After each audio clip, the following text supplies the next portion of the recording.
www.congorevélationnews.com. Tozali na émission na Bino Boye Biamboka avec moi, votre humble serviteur Christian Moussungu. Nous sommes déjà à l'intérieur de la salle, là où nous allons avoir une rencontre avec la ministre des Affaires étrangères, Madame Marie Nzeza. Elle est venue nous visiter, étant qu'une diaspora, une communauté où nous allons essayer de partager. Il y a beaucoup de sujets ou des éléments dans notre point à ce qui concerne la diaspora. Nous allons échanger avec la madame, mais dans l'autre temps, nous attendons encore son arrivée. Nous sommes ici dans la salle, à l'hôtel Taj, précisément à Cape Town, Western Cape. Suivez-nous avec toutes les détails.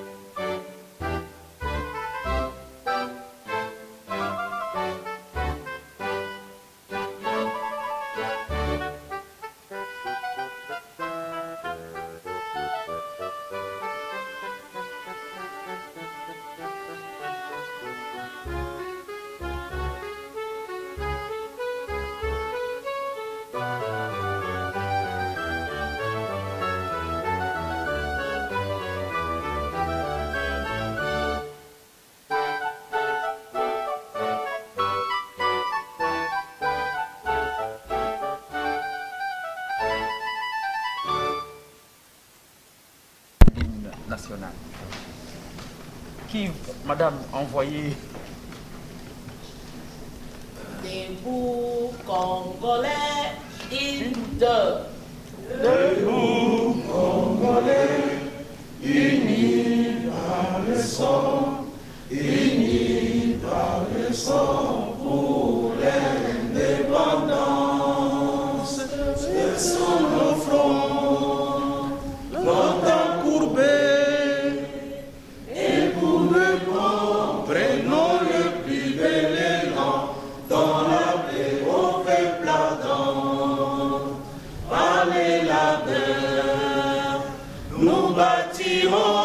Un pays plus beau qu'avant, dans la paix citoyenne. Entonner l'hymne sacré de notre solidarité. Fièrement saluer l'emblème d'or de notre souveraineté. Congo, don béni, Congo, Israël, Congo, mon pays, Congo, nous bien-aimés, Congo, nous peuplerons ton soleil, nous assurerons ta grandeur. 30 juin, ton soleil, 30 juin, 30 juin, jour sacré, sois le témoin, jour sacré de l'immortel. Serment de liberté que nous léguons à notre postérité pour toujours.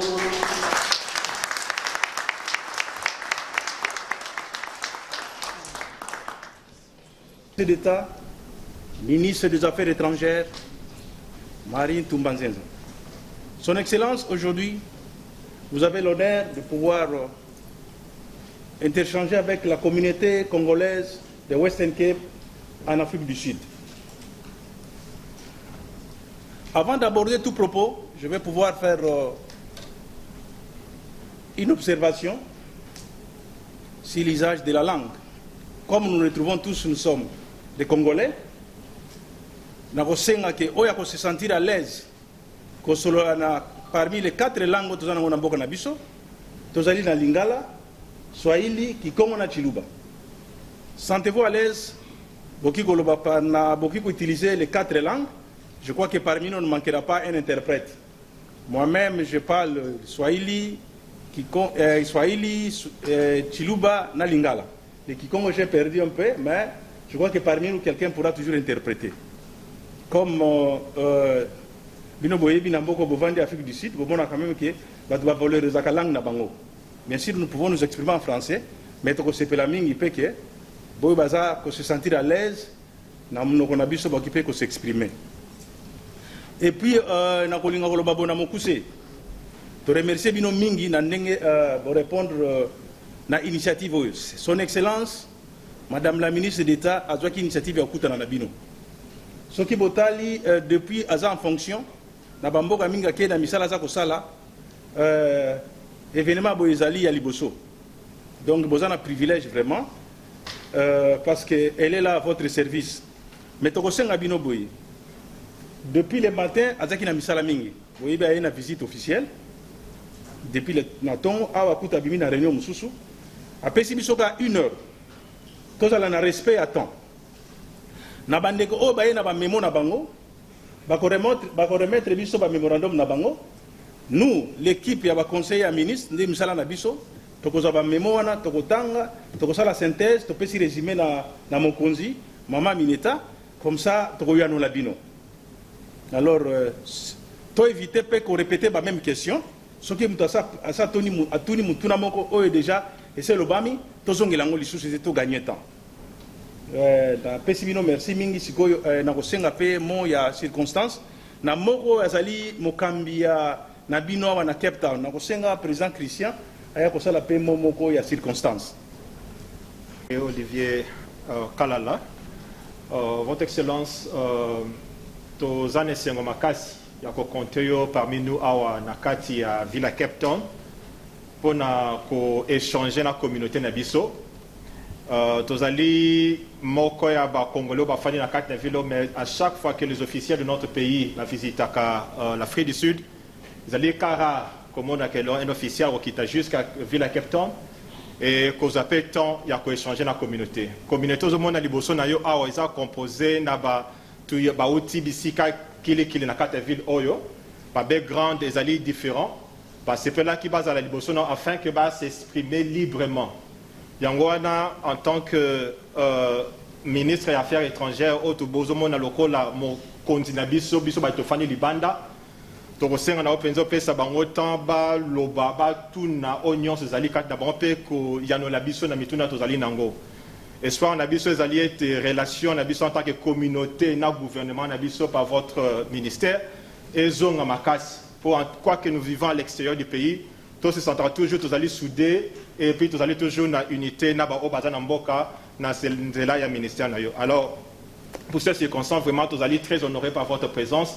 Peut-être merci malgré horaire na yo allez très surchargé, on trouvait quand même du temps ya koya kokutana na communauté na congolaise et fani na Cape Town et puis ba question belo to retourna yo to solo na bande ko na kata fait du Mobimba étant donné que to baki okokutana na biso ao. Yangwana to sepeli penza ko passer 1 heure au PCBC ensemble avec votre présence. Merci beaucoup votre excellence.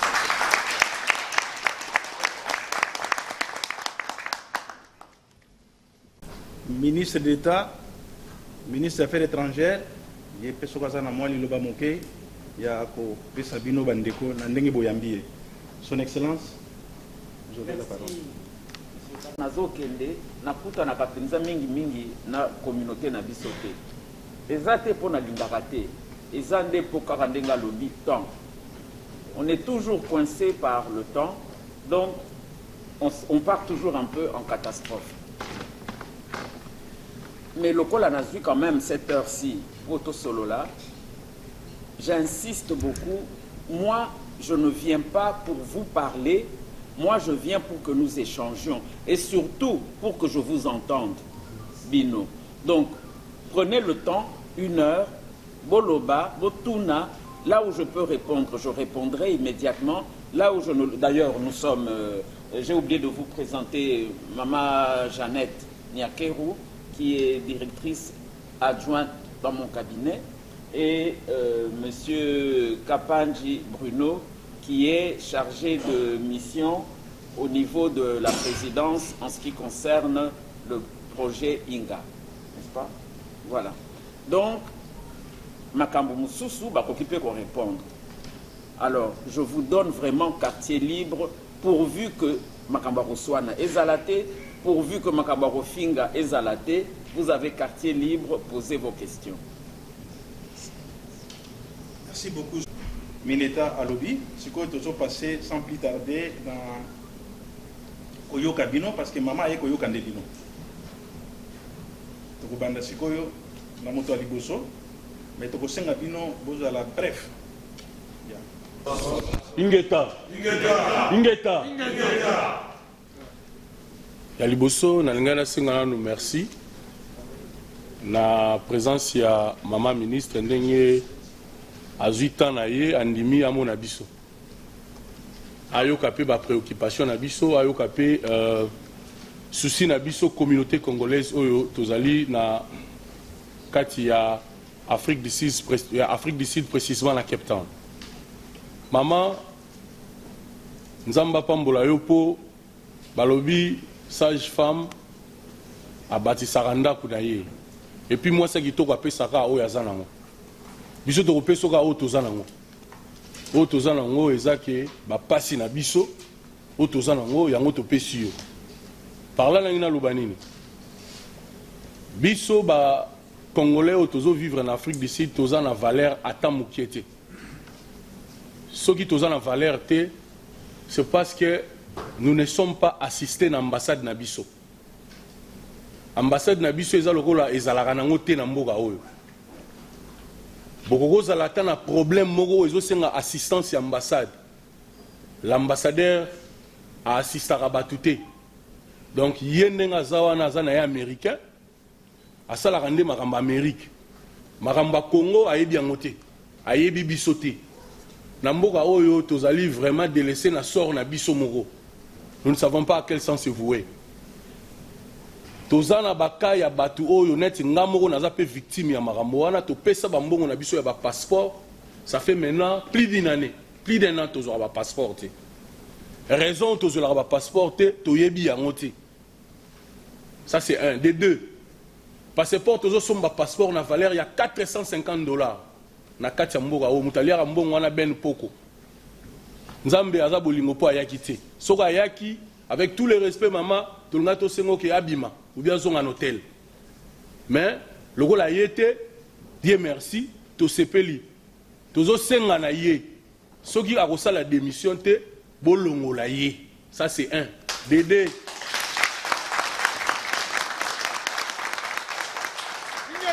Ingeta. Il y a mis ça tout en tout le maman. Toza na ville à Cape Town, il y a beaucoup de Congolais. Kaka ndenge Johannesburg na Pretoria ezali, ndenge moko Cape Town ezali. Mais tozo mona ba mboka ya mikie lokola ba Rwanda bazana ba consulat na bango awa na kati ya Cape Town. Mais qu'est-ce qui fait que mboka munene lokola Congo? Pour prendre les passeports, vous devez payer les billets, quitter Cape Town, Johannesburg, Pretoria pour que nous ça la passeport. It doesn't make any sense. Yango tozo senga maman, soki yo ko komise la biso likambo oyo, bo sale la biso consulat na biso awa na kati ya Cape Town.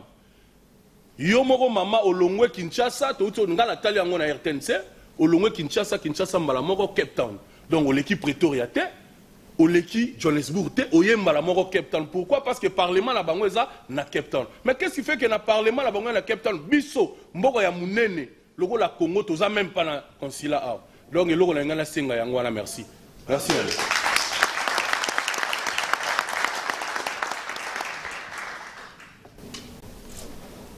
Je voulais parler au nom de Nalinga Kina Loba, au nom de toutes les mamans qui se trouvent en Afrique du Sud, précisément à Cape Town.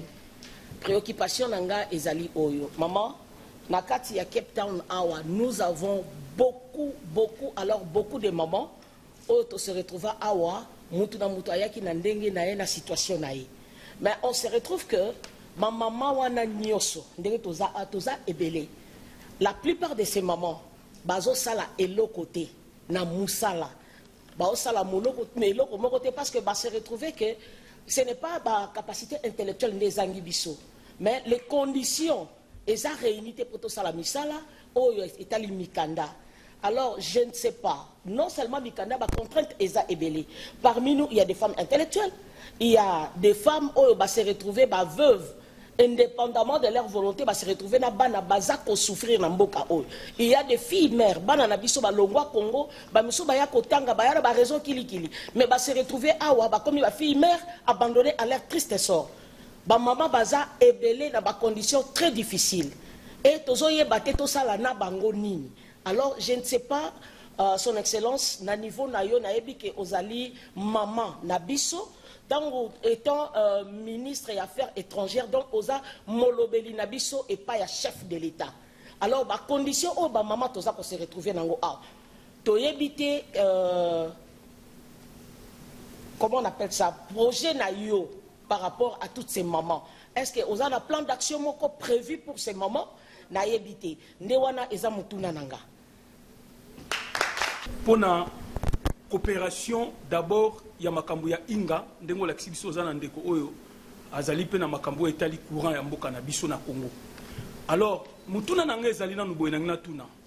Coopération bozo sala Afrique du Sud na Congo, pour être Afrique du Sud abanda ko exploiter courant na biso ya inga. Mais tant que biso nde toza na courant, ya inga elingo ya awa. Mais tant que boye awa, est-ce que bo moni ba délestage eza awa? To bo moni Afrique du Sud azozanga courant awa. Afrique du Sud azana courant, mais bino bozo pesa Afrique du Sud sous courant, mais biso moko na Congo courant ezate. Alors, préoccupation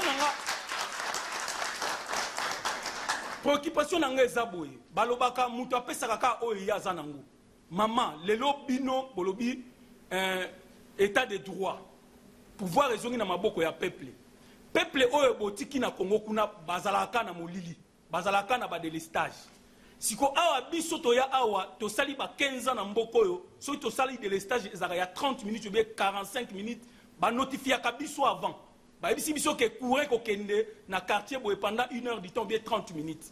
Siko yo bino boye coopération ya côté ka courant, mais kuna courant ezate. Siko tozo ebate, mboka tozo ke na niveau ni. Proposition na ngina pesa na makambo courant. Le quoi déjà eza accord bo signaki depuis ezaki depuis ata ya gouvernement eleki. Soki bino pe parce que Tolanda ka président de la République tanga zu pouvoir ebisaki biso ba diaspora tozonga. Bo biso tolobaki tokoki kozonga mais tokozonga ndenge nini. To sengi na bino bo faciliter biso batu o toza na kati ya libanda. Problème ya initiation tant tozozonga kuna. Bo memela biso boye ndenge boye ko pesa bango courant. Boye bisa bango ba pesa bino pe ba KFC na ba Pick and Pay na ba McDonald's bo kende pe ko tiango kuna na ba kananga na ba province o eza kuna en fait que biso tant tozonga kuna toza na facilité ya ko vivre ndenge tozo vivre awa. Je dis et je vous remercie. Nituna Oyobo Pesinga pour la première série. Nituna ya liboso ezali ezo concerné ambassadeur Nabiso awa na mboka na Afrique du Sud d'une manière générale. Bolobi azo occupé du noté. Aza lokola étranger finalement. Pour vous, c'est comme un étranger, donc Azonga place à Outi. Merci pour la question. Nayebaki que Nakamukutu, parce que Nayebaki que ça sera la première question. Ndenge Toyeboye, c'est la deuxième fois de ma vie que je le vois. La première fois, je l'ai vu pendant 5 minutes, et cette fois-ci, je l'ai vu pendant tout le temps de travail que nous avons eu ici. Je vous rassure, il est congolais. Bozo sepelate na makambo ya zo sala, et je peux le comprendre. Mais je vous dis que c'est la deuxième fois que je le vois. Bolobi, Nayoki, Bope Sanga Sikoyo Nzela, na Kende, na Solola, parce que j'ai entendu les applaudissements. J'imagine que si j'étais à Jobourg, ça serait les mêmes applaudissements, et ainsi de suite. Alors, ça va, j'ai entendu.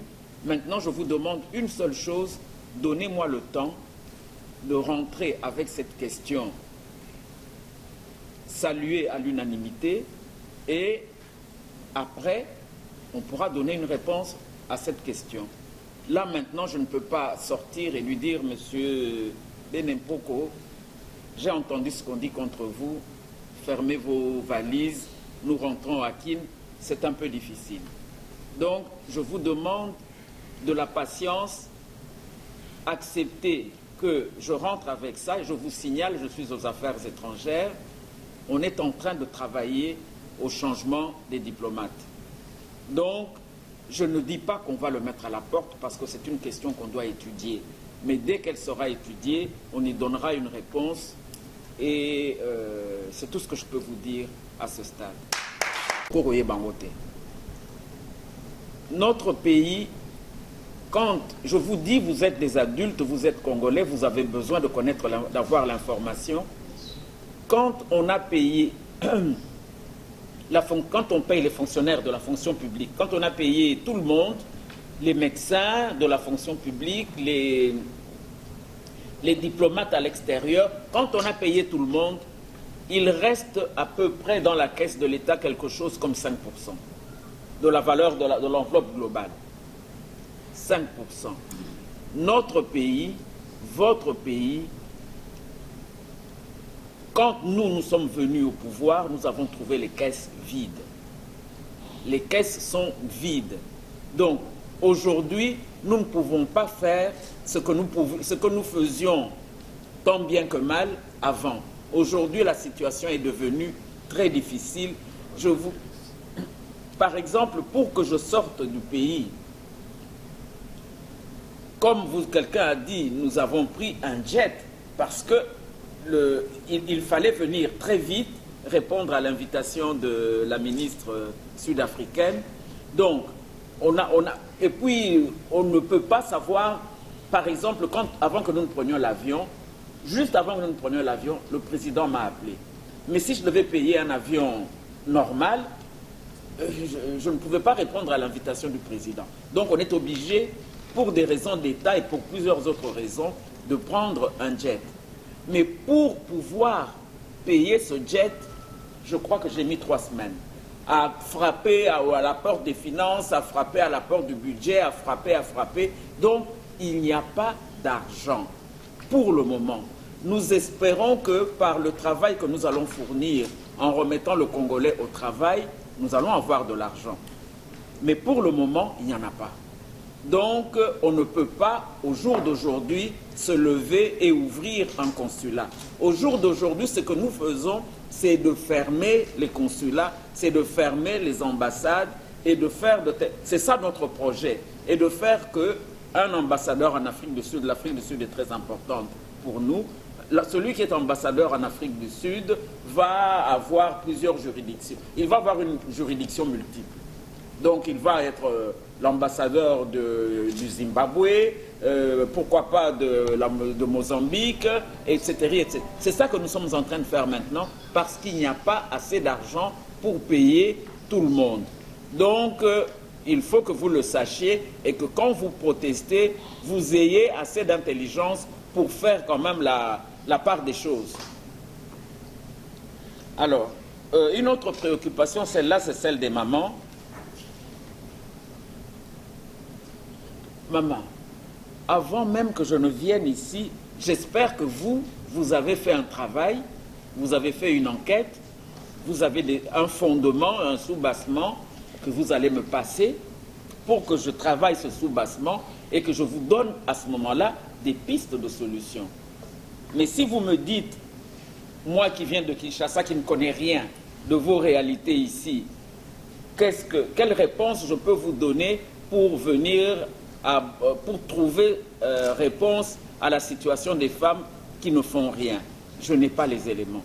Il faut que vous qui êtes ici, et encore, quand bien même vous ferez ce travail, je ne pourrai que vous donner des pistes de solutions que vous devriez mettre en pratique. Je ne vais pas vous... En tout cas, ce n'est pas l'État congolais qui va venir ici, avec la situation que je viens de vous présenter ici, qui va vous trouver des... À moins que vous ne rentriez au Congo, et moi je vais vous dire bilanga. Je vais vous dire formation en couture et en toutes sortes de choses, etc. Vous comprenez? Donc, il n'y a pas de mauvaise volonté, mais pour le moment, l'État congolais est coincé, l'État congolais n'a pas les moyens.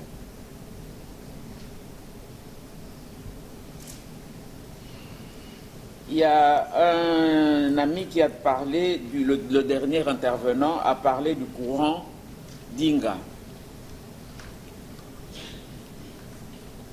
Mon frère à ma droite peut vous parler longuement et d'une manière. C'est la première fois que j'écoute parler des problèmes techniques de cette nature-là avec du courant d'Inga.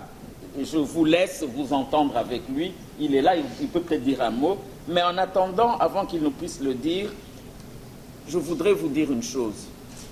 Le courant d'Inga, nous le réservons pour l'extérieur. Vous êtes des Congolais, vous ne connaissez pas, mais vous savez qu'il y a de nombreux cours d'eau. Donc, nous pouvons faire pour chaque village, je dis bien jusqu'au niveau du village, nous pouvons lui fournir du courant avec les nombreuses rivières et les nombreux cours d'eau que nous avons chez nous. Dans notre pays, nous n'avons pas d'une manière spécifique besoin du courant d'Inga. Le courant d'Inga, c'est comme quelque chose, une réserve que Dieu nous a donnée pour pouvoir être vendu en Afrique et peut-être aussi pour nous au niveau de l'industrialisation. Quand il y aura de l'industrialisation qui avait eu dans le temps, qui n'a plus maintenant. Donc, nous tous, toute cette situation, nous il y a un an, le gouvernement est là depuis un an, au cas où vous l'aurez oublié. Donc, nous n'avons pas laissé nous prendre encore le temps de faire ce que nous devons faire. Mais, en bref, le courant d'Inga, nous le réservons pour l'extérieur d'une manière générale.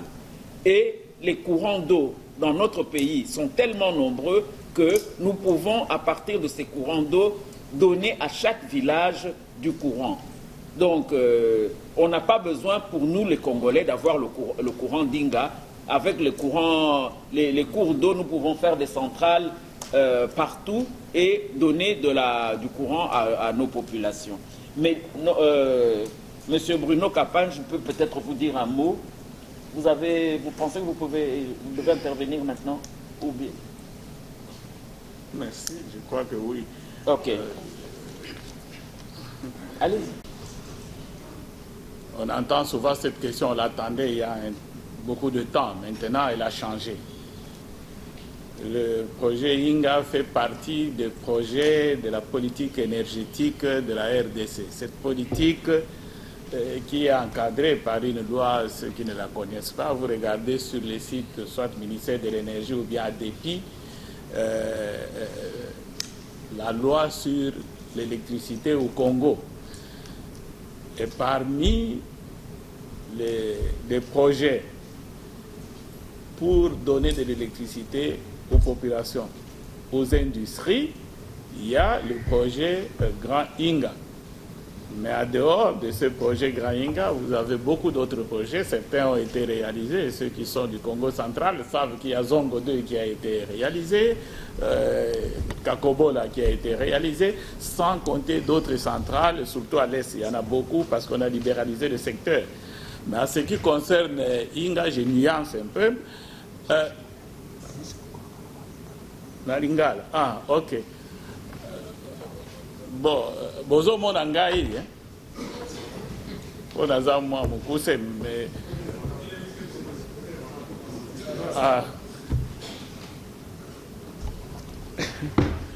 le peuple d'abord.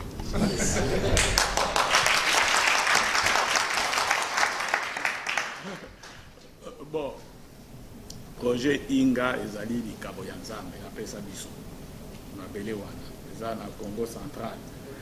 Et na ndenge ba étude to sala il faut to sala Grand Inga na ba ndambo ko banda Inga 3 te Inga 4 mais to na mbongo te ya ko sala Inga yango wana gouvernement azwaka décision to sala Inga na forme ya BOT ba benga IoT partenariat public privé, c'est-à-dire to ko pesa concession na bato baza na mbongo bayebi kosala misala wana batonga Inga biso na bango, mais il fallait bato wana bakozwa nyongo libanda na babanke, il faut kozongisa mbongo wana yango balobaki na biso il faut bopesa biso client oyo ya solo akosomba ndambo ya courant ya Inga wana nde eloko boyoki tosala accord depuis 2013 babenga traité eleki nyonso tu eza koleka même ba constitution na biso nazalaka wana bakotisanga na parlement ntango wana azalaki ministre ya énergie pour kotala ndenge nini ba parlementaire ya awa baza ko discuter makambo ya traité wana. Donc ezali ko pesa bango te tozo tekela bango ndam pour garantir remboursement ya nyongo ya bato wana bakozwa po batonga yinga. Bato wana baza banani lelo toyebi bango eza ba chinois na ba espagnol ba sangani to banda première phase eza 11 000 MW na 11 000 wana 2500 eza na traité totia en Afrique du Sud. Oye kotikala to kabulango biso na intérieur ndambo na SNEL pour la population ndambo bususu na ba usine na ba industrie ya mine. Mais toza na déficit ya kosakana te. Pour déficit wana esila ndenge mama lobby toza na programme ya eza pembeni microcentral ba centrale ya mike ezotongama pour la population pour l'industrie pe locale. Mais ya yinga pe ekoya kusangana na énergie wana ezoya na ba microcentral ba centrale ya moyenne puissance pour population azwa courant. Donc ezali te kopesa biso tokopesa courant na Afrique du Sud tozotekela ye pour garantir kozongisa mbongo ndambo. Donc sur 11 000 totekeli bango 2500 oyo etikali ekozala na mboka toyokani. Pardon papa na mona mama Nasir avant papa Etienne akufa azalaki fier na Cape Town ana olobaki poto ndima oza opposé à solo neta makolo na Cape Town ozongi Nasir papa kala azali wana tant que conseiller na ayebi mamni na zolo balelo awa tolingi to senga au service ce qui cause la possible tozana besoin audience et pas ya mokonza mboka na diaspora combattante oyo bazala na Western Cape parce que tout le monde qui m'a diaspora mususu ba ki na ndenga des ordres biso to boye ko participer na makambo wana tozana besoin mokonza mboka ayamba automatiquement diaspora ya Western Cape oyo etanga ba combattant ba bundela Congo wana ba riska ba vina bango ba kota ba boloko pour na combat oyo lelo tozui yango tozui pouvoir en place donc eloko na koya no baka yango wana mama.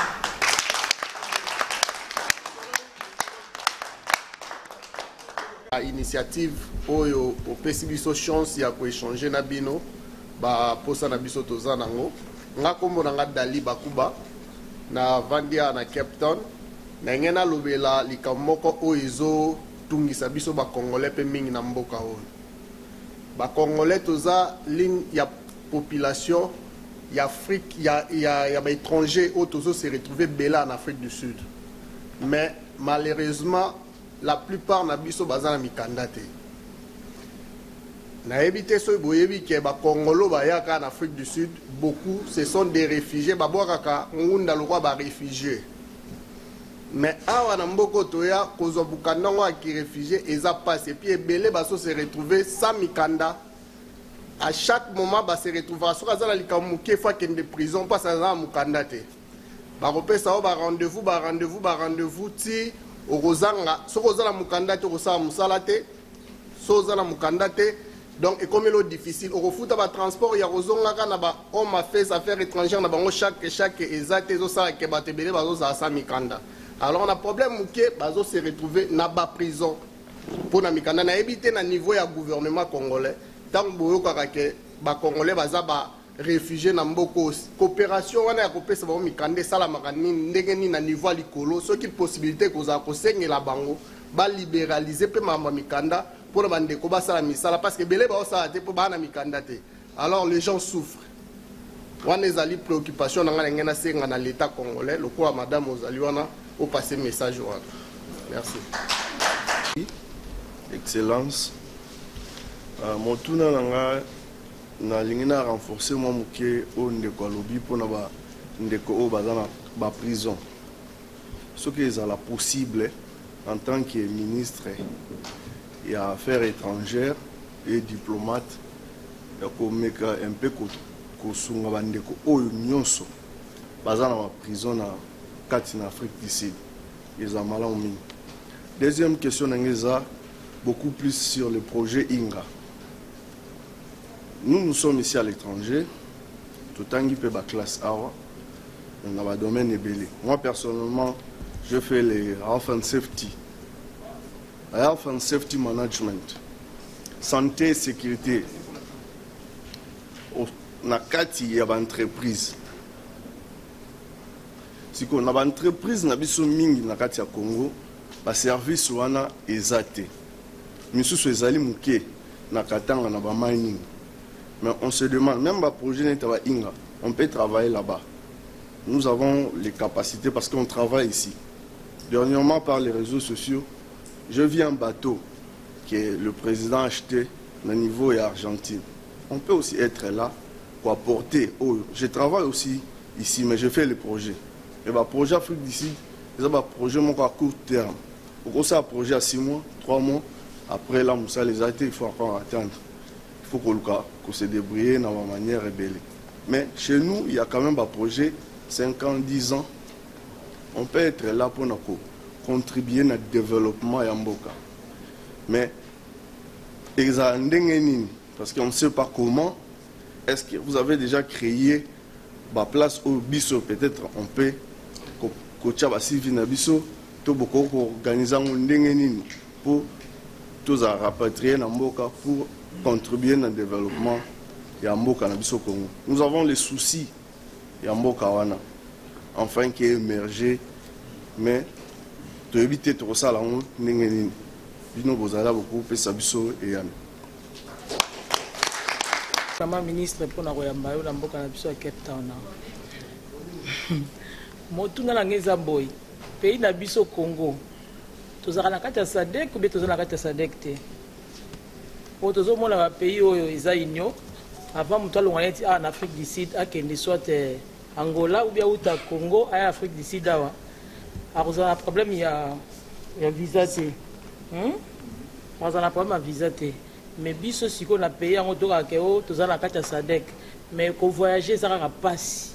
Ko déplacer ça ka passe. Donc tozala na kati ya SADC wana ou bien tozala kate. Merci. Une autre question: demande d'audience auprès du président de la République. Ministère Nabiso Aza Kokamba, nous avons un vice-ministre au Azo Kamba Bino, ba Congolais au Bazali Banda. Soki bo bengiye, soki bo komeliye, que boza ko senga audience, toko komisa mukanda na bino et pas il y a acquis de droit et bokozwa réponse. Problème wana nazomona na kamwe question wana pona yebi que ça coule de source. Ceux qui boza na posa ba yamba bino bo sali moi délégation bo futi ba billet na bino aller-retour bako yamba, mais il faut déjà en aval que biso to sito bongisi bo komeli biso to yebi que bolingi ba yamba bino to comme si mukanda bako to ko pesa bino réponse telle date à telle heure boya si vous pouvez venir boye problème exact. Est-ce que si vous salango baboye libino ou bien na yebité?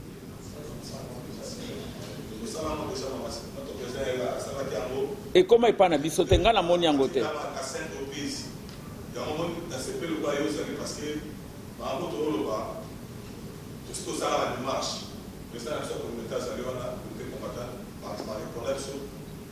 Bo pesanga copie. Soki boza na mukanda na bino bo pesanga copie.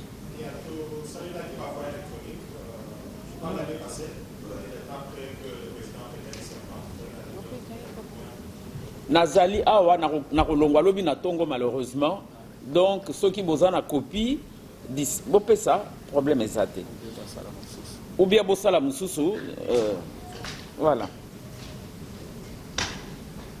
Alors on me parle des prisonniers politiques. Bah, prisonniers politiques, c'est tout ce que nous pouvons faire, c'est que ceux qui vont salir liste, il y a des prisonniers politiques au Bazaliao. Botinde Libiso, ce que nous, en tant que gouvernement, nous pouvons faire, c'est de demander au gouvernement de l'Afrique du Sud que les prisonniers wana, bah aussi lisa, tant il y a prison à Bango et pas in Bango. pour awa famille mingi mingi bakozala te etc. Donc tosi to salango toko salango lisusu. Donc komeli biso et on va réagir comme je suis en train de vous le dire.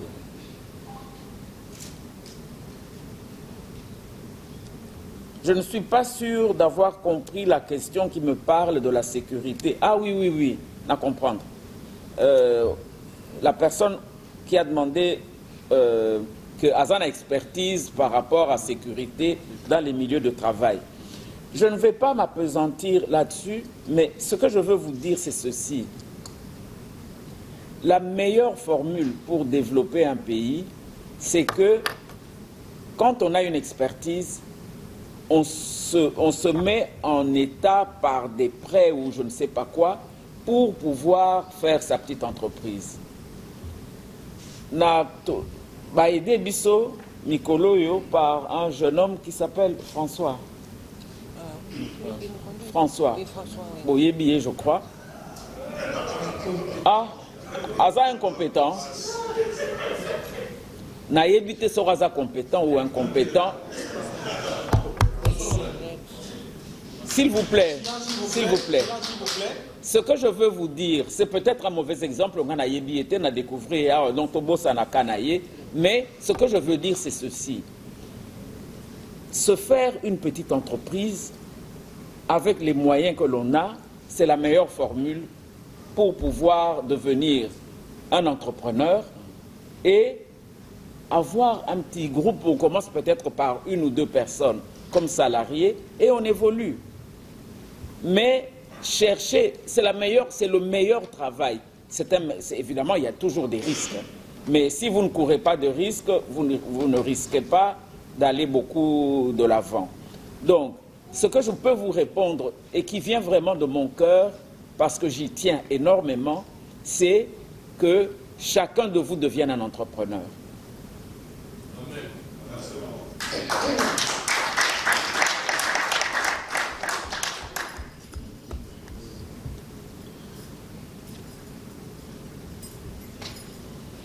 La dernière question, c'est SADC. Maman, na Kende na Gabon, la première fois que j'ai mis mes pieds au Gabon, à Libreville, la première information que j'ai reçue à l'aéroport, c'est qu'on venait de chasser un pasteur congolais, Bazongissi Namboka. Parce que c'était un escroc qui s'habillait qui pasteur et qui escroquait des gens.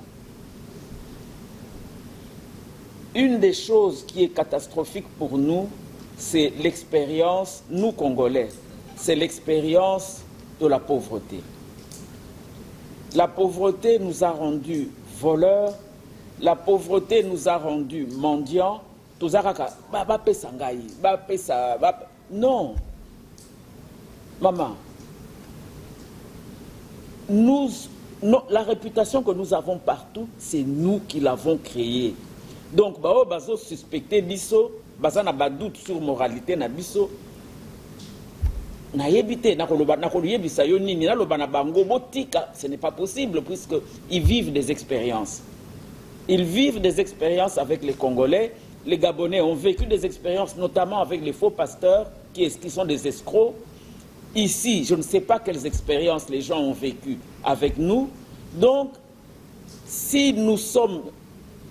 La pauvreté nous a mis, nous a contraints, nous a façonnés. Maintenant, faisons tout pour sortir de cet enfermement, de cette capacité à voler sans état. Donc, et pessibiso réputation Yamabe, et ça dit que SADC, tous les membres de la SADC peuvent venir ici sans passeport, biso ils auront un problème. La discussion moulaï pour pouvoir avoir ne fût-ce que diplomate, ministre, d'un certain niveau qui travaille pour le pays. À ceux-là, on a donné des passeports diplomatiques. Mais même dans ce cas-là, quasiment la moitié des commerçants à Kinshasa, ils ont des passeports diplomatiques. C'est quoi ça la nini? Mama, nazo pesa yo réponse, na pe, yo sikoyo kanisa, est-ce qu'on a lobby wana nazo kosa? Sikoyo, faute ya batu baza ko se méfier na biso. Ezali biso to ezali bango. Je ne sais pas. Donc, voilà. Merci beaucoup, Excellence. Naza pena na question te lokola maman azali papa azalaki en voyage et papa tozali na papa mbanda siko mama ye donc papa na biso amonani yebisa papa azalaki mal aimé mais ba œuvre ba service na ye les lois se rendent na maboko ya bato a demeurer ferme pe catégorique na place azali a zui bato nyonso bazalaki à côté bino bato boza pembeni na ye je vous en prie botala bandako nanu te topusana na ye tomema maboko na biso ensemble force ya biso Cape Town tout le monde ensemble donc tozo rappeler que ba o tozo senga tozo na biso ngote mais si la maison est très bien bâtie très bien construite année prochaine tozongi donc viva le président et ensemble bozala pena na idée na esprit oyo ye moko azavoke lobi tozala bino ensemble sous question première question dans les maman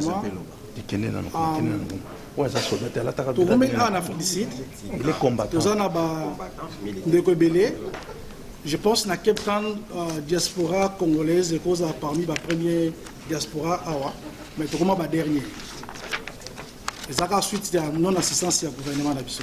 On peut cet exemple la plupart des Congolais les moins éduqués à cause d'enseignement diplômé d'État. Nous avons des médecins, des infirmiers, mais tant que nous avons des gens en Afrique du Sud, ils ont un unique job. Mais en Afrique du Sud, ils ont la carence, il y a des cadres, des ingénieurs, des infirmiers, des docteurs. Mais nous avons des infirmiers, ou des système, ils ont la capacité de mon côté de traduire les documents. Pourquoi? Parce que ce qui m'a dit ça, et que ça, on doit contacter l'université. L'université doit répondre de mon côté possiblement. Et ça, dans un jeune sœur, ils ont tout le temps plus de 500 documents congolais, où ils ont des médecins, des ingénieurs, des infirmiers, ils ont l'évaluation des documents. Pourquoi? Parce que l'université na Congo, ils ont reconnaître les documents au Ebimi. Et ça, c'est un problème. On comprend que l'université comme ISTEM, ceux qui ont contacté, on a email, il y a individu.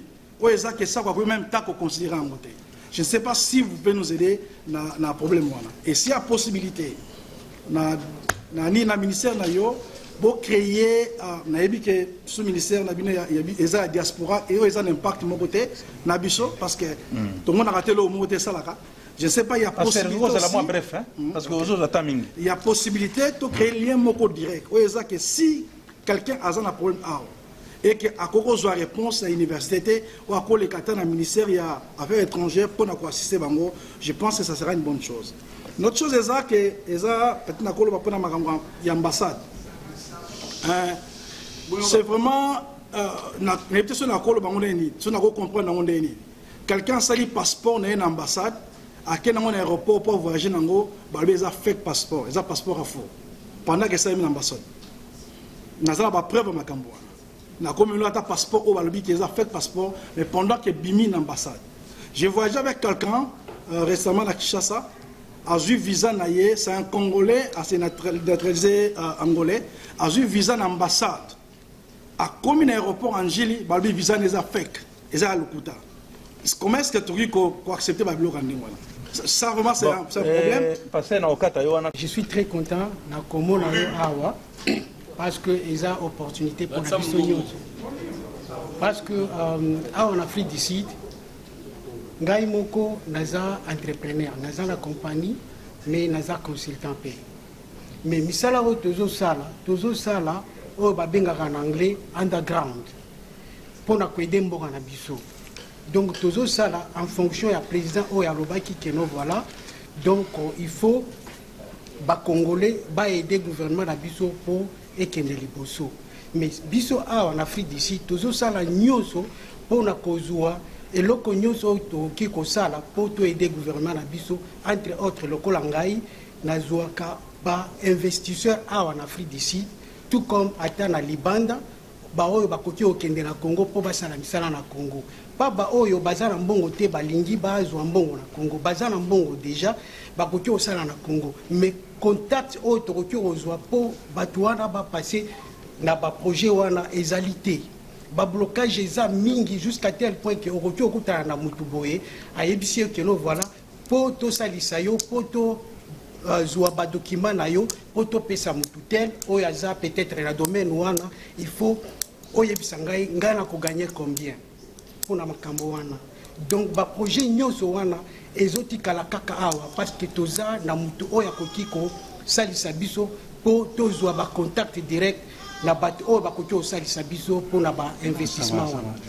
Et en plus c'est là toza na ba projet awa ata na maboko awa sur place oyo koki okende Congo pour esalisa ba Congolais. Mais ba chômeur baza awa na Congo ba chômeur bazali mais bazo salisa biso te. Soki moye ezali pour ba salisa biso to ki opesa bino ba projet wana comme ça to ya na Congo to expliquer tout ça la ndenge ni to ki osala comme ça bato ba se retrouver. C'est ça. OK, merci.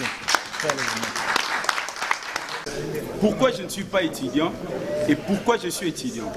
Comme déjà les gens l'ont balayé précédemment, le problème est qu'on a eu des problèmes évidemment à l'évaluation de nos documents lorsqu'on a quitté le pays. Arrivé ici, le document n'était pas évalué. Mais il n'y a pas que ça aussi. Nous avons trouvé des cas des amis qui sont nés ici. Pratiquement leurs parents n'étaient pas vraiment réfugiés mais demandeurs d'asile. Quand ils sont nés, ils ont grandi ici 23 ans, 25 ans. Ils n'ont jamais eu accès à l'université. Pourquoi? Parce que leurs documents ne sont jamais reconnus à l'université. Puisque les parents étaient demandeurs d'asile, automatiquement, quand l'enfant naît, au lieu d'octroyer à l'enfant la nationalité ou la résidence, on n'accepte pas. Bazon di mabana te. Bazo pe sabana toujours les demandeurs d'asile. Pourtant, moi, Aza demandeur d'asile. Et ce qui fait que quand il finit son école secondaire, il est incapable de pouvoir accéder aux études universitaires. Par conséquent, il reste quelqu'un sans éducation. Et ça contribue évidemment au sous-développement du pays. Parce que je connais beaucoup d'amis qui sont aujourd'hui arrêtés en prison, non parce qu'ils sont des idiots, mais suffisamment parce qu'ils n'ont pas poursuivi leurs études et ils se sont retrouvés dans des contrebandes. À part ça, je vais finir presque cette question. À part ces problèmes, il y a aussi des problèmes à moi qui nous inquiètent beaucoup. Pratiquement nous qui sommes ici. Vous voyez la manière dont les choses marchent dans le monde et les réalités que nous voyons au pays. Par exemple, au pays, ça nous inquiète comme des étudiants, on en discute avec les amis. On a une démographie qui ne fait qu'accroître. Les statistiques, je vais arrêter. Les statistiques de l'ONU, ça prévoit qu'en 2030, on aura, la démographie sera triplée à environ 300 millions. Monsieur, excusez-moi, je vous arrête là-bas. Chers compatriotes, bonsoir. Madame la ministre, je me présente, c'est le capitaine Richard Kalamba Moubimalou. Je suis très content de vous avoir dans le mur ce soir. Désolé pour la première fois que nous sommes dans ce pays, qui est coutani avec une autorité civile ou encore du gouvernement congolais. Pourquoi? Parce que Tozali n'a pas de doléance qui l'équipe. Quand je me nomme capitaine, je ne suis pas capitaine d'une équipe de football ou encore d'un Yamassou Até, Nazali capitaine et armée congolaise. J'ai dû quitter le Congo pour des raisons d'injustice de l'autre fois de l'État qui n'a pas pu avoir soin des officiers militaires. Alors, je suis présent dans ces pays, non pas seul, nous avons des officiers, sous-officiers, caporaux et soldats congolais qui sont sur le territoire sud-africain. Et c'est là, nous avons un effectif très, très gonflant. À cela, Madame la Ministre, ce n'est pas une question, c'est plutôt une requête que je fais de votre part, à votre part. Nous voulons, moi personnellement, je suis le commandant, c'est-à-dire l'idée m'est venue de rassembler tous les hommes militaires, policiers et militaires du Congo, résidant sur le territoire sud-africain. Il y a aussi, quand on parle militaire, il est les femmes et puis les hommes. Alors par là, je disais, Madame la Ministre, que l'idée m'est venue de rassembler tous ces hommes en uniforme pour être prêts à toute éventualité du pays. Surtout que notre pays, n'a pas de trouble sur le plan sécuritaire. Nous sommes une pépinière de l'armée congolaise, Madame la ministre.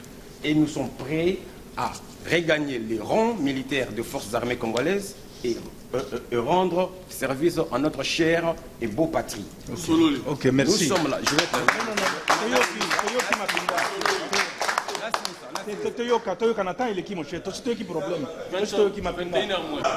Général. Bon général.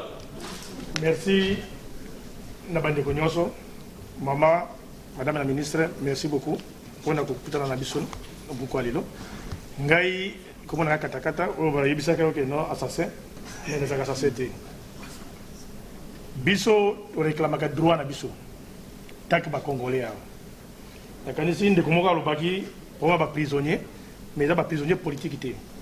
Ils allaient ba congolais au bazalia, ba kangami makamikanda, makamukili. Même ambassadeur, mais n'importe a eu nombre de Congolais dans la prison. Les Congolais à Cape Town, nous avons plus de 400 et quelques Congolais dans la prison. 400 et quelques dans Cape Town. Oyo ambassadeur to ambassade na biso etikala ko assister bango ata mokolo moko te. Ezali na bandeko oyo babima ba volontaire bazonga Congo. Ngamoko na benga chancelier. Chancelier a solo la ambassadeur. Ambassadeur a boya. Obi bazala moyen te ya kosala biloko wana. Mais soko tali ndeko muzo lotambo na balabala olobi oya kokufa lobi. Mais ba ndeko baza ko senga na gouvernement congolais soki moyen ezali ya kozongisa bango. Soki bolandaki na télévision bandeko mususu bayokani na ambassadeur ke bango moko bafuta mbongo na bango. Ambassadeur a sala mukanda ke bazo zonga na Congo volontairement ambassade aboyi asengi bango mbongo. Bandeko ambassadeur a yebisi bango bokene na boda toko benga frontière bakolekisa bino balwe bisi bango moko bakomi na frontière na Messina bakangi bango bazongi na bango su na Pretoria baye ko vana na ambassade. Comportement ya bandeko oyo bazana ambassade na biso to yebite soki wana za ambassade ya Congo to za ambassade ya ni Congolais poazwa passeport na ambassade ya Congo eza problème. Mais Camerounais soka yina mbongo to Rwandais to Burundais a eu passeport le même jour. Passeport ayo ko umela te. Ba preuve ezali na batu bazana ba passeport congolais au bazali ba étranger mais eyebani. Ambassadeur azwa ba petit naye. Bandeko naye, bandeko amwasi naye batu songolo ya ba famille ya batu ambassade. Nde baza ko sala misala wana. Aswa. Directeur d'enseignement. Sorry, pardon. Soki otali mingi. Balobi ambassade salisi batu oyo. Soki dozi moment ya Covid ya corona, ambassade salisi batu. Ambassade salisi batu te. Bazui ba famille ya batu basala na ambassade. Ba famille ya basi ya batu basala na ambassade. Ba famille ya barsangisi batu. Balobi ke no ambassade salisi ba congolais. Ba congolais bazo souffrir na boko. Kolongwa, Cape Town, Pretoria, Durban, Bruffontaine, Johannesburg, batu bazo souffrir. Il y a plus de 5000 Congolais bazo linga bazonga na Congo, mais moyen kozonga ezate. Ndekwata lipa kolia boye ezate musala ezate. Ma ambassade na biso etikala ko assister ata mukolo moko te. Soki Congolais okei na ambassade. Pourquoi ta ambassade ezalo kola ozokota na paradis. Bako tikala ko permettre yo kota na ambassade te. Oko telema na porte batuni ozoluka nini ma ambassade na ngai. Naye na ambassade na ngai. Bako ko bomo na porte ya ambassade, mais ambassadeur a telemi azotala yo boy. To éviter les hommes ba congolais basala oyo baza précisément na Cape Town to na Afrique du Sud. Pour na kozala na ambassadeur na niveau na biso to zanango. Zala bango. Soki moyen ezali. Toza koluka mabe po na yete. Kasi ye alongwa mutu akozala susi ya bakongolais aya.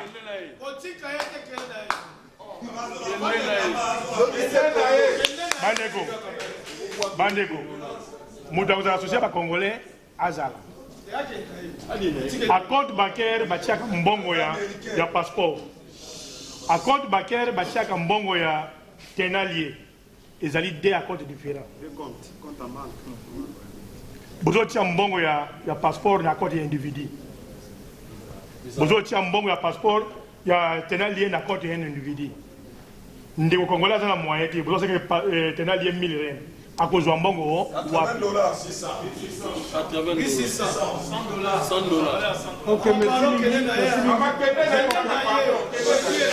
Nampoko. Azwa ndako na ye. Bo changer ambassade ndako wana. Eza ya ye. Bozwa ambassade bo tesika mususu. Ba Congolais bazala libre ya kokendeke na ambassade na bango. Ngaba betanga masasa ba bullet sa mukongo. Na botela ko moko boli. Na longola mama. Kimia. Na botela ko moko boli bisanga. Tokena la démonstration na SADC. La SADC est à Pretoria.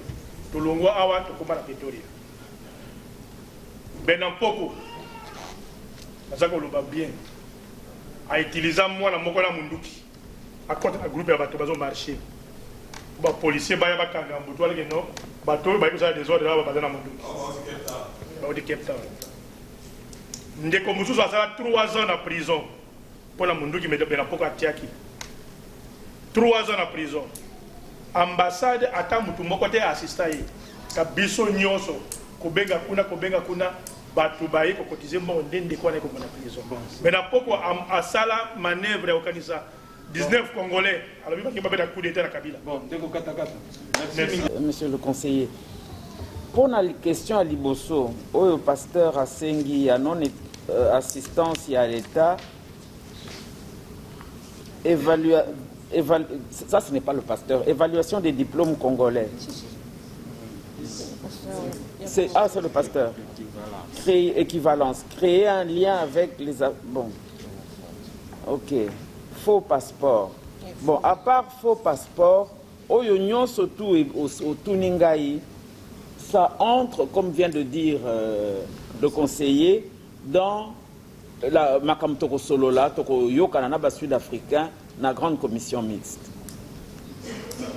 Alors, question ya faux passeport, na zangi réponse à represso pour na yoka makambo belé pour na ba passeport, mais que ambassade a fait sa faux passeport, c'est vraiment la première fois. Mais Toko Tinda, de toute façon, ça va se faire. Na wuti ko yebi sabino problème na biso munene. Manque de moyens. Nous n'avons vraiment pas les moyens, donc, mais pourtant il y a des choses essentielles. Il faut que la commission, la commission Mukendenge Zalaka, depuis le mois de décembre, donc ça fait 1 an bientôt. Dans 1 mois, il y aura 1 an. Natia une commission sur pied pour Batouana, l'ambassade, surtout. Enquêter, la contrôle, la misala, etc. Mais par manque de moyens, les lots bazanam, nan bakeite.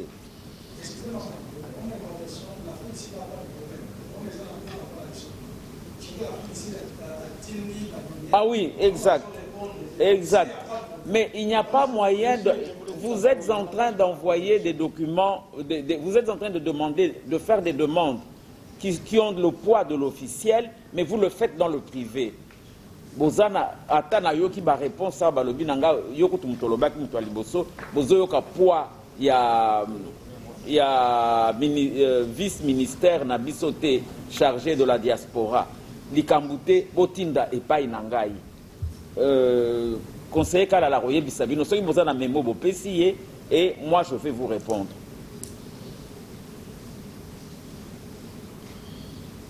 Bon, la question, c'est, je suis étudiant, là, document non accepté, etc. C'est vous qui allez répondre. Hein. Alors, pour les hommes en uniforme, ça, c'est une question pratique, mais je voudrais, elle est tellement importante qu'il faut que je donne une réponse vraiment tout à fait appropriée. Donc, je ne peux pas vous donner une réponse maintenant. Je garde votre question. Je la trouve très importante. Si vous pouvez la couler sous forme de mémo, vous pouvez si conseiller qu'à la tango kozonga aye nango, comme ça on peut vous trouver une réponse adéquate. C'est ça, ça va dans le compte de la commission.